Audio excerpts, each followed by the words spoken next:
Il est exactement 19h et presque 30 minutes ici en Tunisie. Il y a déjà presque 1h30 que nous avons fermé tous les bureaux sur l'ensemble du territoire tunisien. Nos deux sites sur Tunis ont fermé, ainsi que le site de Sfax. La journée a été une journée assez mouvementée. Et comme je l'ai dit beaucoup plus tôt, c'est que nous avions un objectif. L'objectif, c'était le déroulement du scrutin du 31 octobre.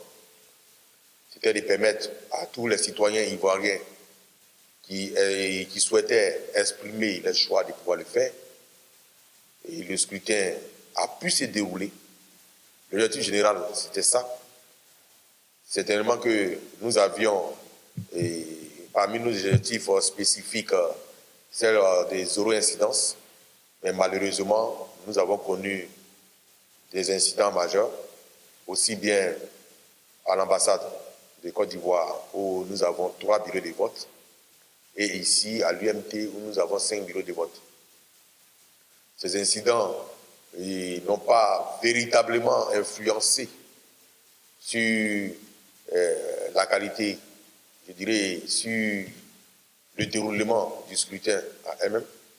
Le scrutin s'est déroulé grâce aux autorités policières qui ont veillé à ce que les Ivoiriens puissent exprimer leur voix, et nous avons pu fermer les bureaux.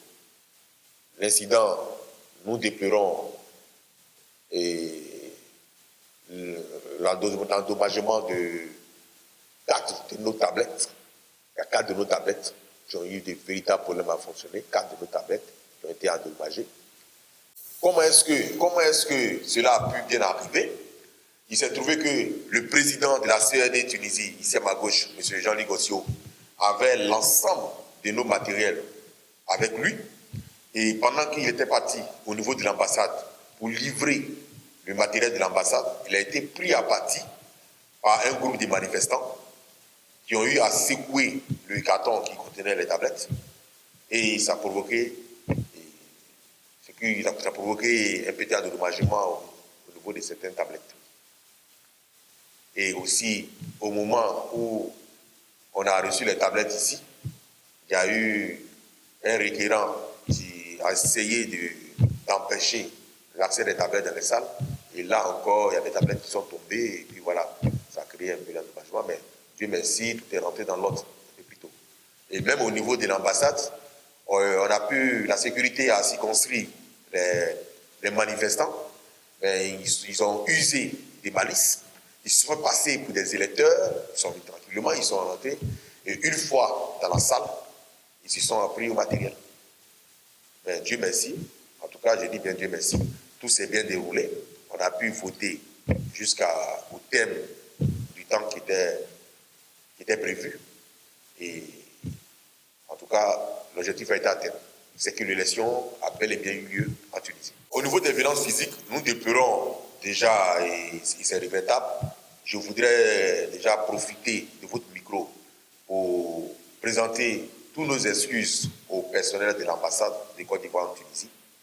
Et aussi, en tant que premier vice-responsable de cette CRD-là, présenter sincèrement toutes nos excuses à certains de nos agents, car effectivement, ce matin, le personnel de l'ambassade, même Madame la consul, qui est aussi commissaire au CNCRD, a été brutalisée.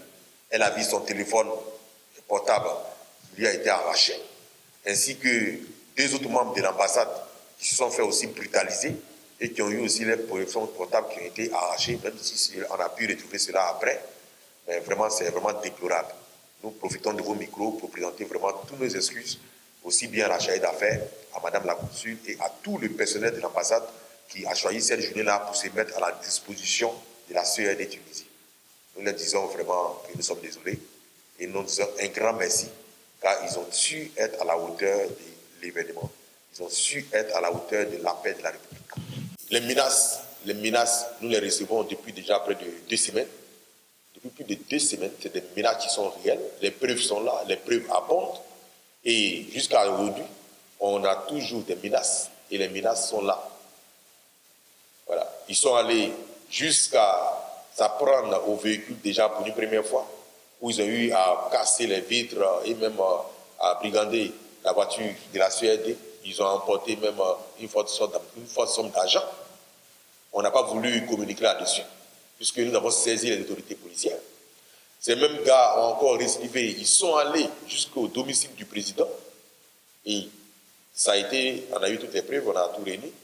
Et là encore, ils continuent de menacer. Aujourd'hui, les manifestants ont tenu des propos. Les vidéos abondent, les vidéos sont là. Les manifestants ont promis des propos, des menaces, des morts et de tout. Et nous voulons simplement dire à ces Ivoiriens-là que nous avions un devoir. Nous étions en mission. Et nous étions en mission pour la République de Côte d'Ivoire. Ce n'était pas un travail que nous faisons pour nous. Nous étions en mission pour la République de Côte d'Ivoire. Et non en mission pour des politiques comme ils peuvent l'imaginer.